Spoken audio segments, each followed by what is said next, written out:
এই বছর হচ্ছে না বিজিবি এবং বিএসএফ এর মহাপরিচালক পর্যায়ের বৈঠক। প্রতি বছরই দুই বাহিনীর প্রধান দুইবার বৈঠকে মিলিত হন। এবারের বৈঠকটি ভারতের দিল্লিতে হওয়ার কথা ছিল। বিষয়টির সঙ্গে সংশ্লিষ্ট বিএসএফ এর এক কর্মকর্তা হিন্দুস্তান টাইমসকে এই তথ্য জানিয়েছেন। এই বৈঠকে স্বরাষ্ট্র, প্রতিরক্ষা, মাদক বিরোধী সহ অন্যান্য সংস্থার কর্মকর্তারাও উপস্থিত থাকেন। যদিও এটি রুটিন বৈঠক, তবে এবারের বৈঠকটি আলাদা গুরুত্বপূর্ণ ছিল, কারণ গত 5 আগস্ট শেখ হাসিনা ভারতে পালিয়ে যাওয়ার পর বিজিবি বিএসএফ এর মহাপরিচালক পর্যায়ে আর কোনো আলোচনা হয়নি।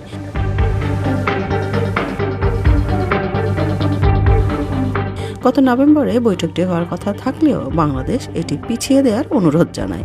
এরপর নতুন করে আর কোনো তারিখ ঠিক করা হয়নি, তাই এই বছরে বৈঠকটি আর কোনো সম্ভাবনা দেখা যাচ্ছে না। বিএসএফ এর ওই কর্মকর্তা বলেছেন, গত মাসে বৈঠক স্থগিতের পর ডিসেম্বরে তা করা যায় কিনা সে বিষয়ে আলোচনা হয়েছে, তবে সেই আলোচনাও ফলপ্রসূ হয়নি। তিনি আরও বলেন, সীমান্তে বিজিবি বিএসএফ এর সদস্যদের মধ্যে কিছু বিষয় নিয়ে সমস্যা আছে, কিন্তু এগুলো ছোট সমস্যা। যেগুলো সমাধান করা যাবে না সেগুলো দুই বাহিনীর প্রধানের বৈঠকে তোলা হবে।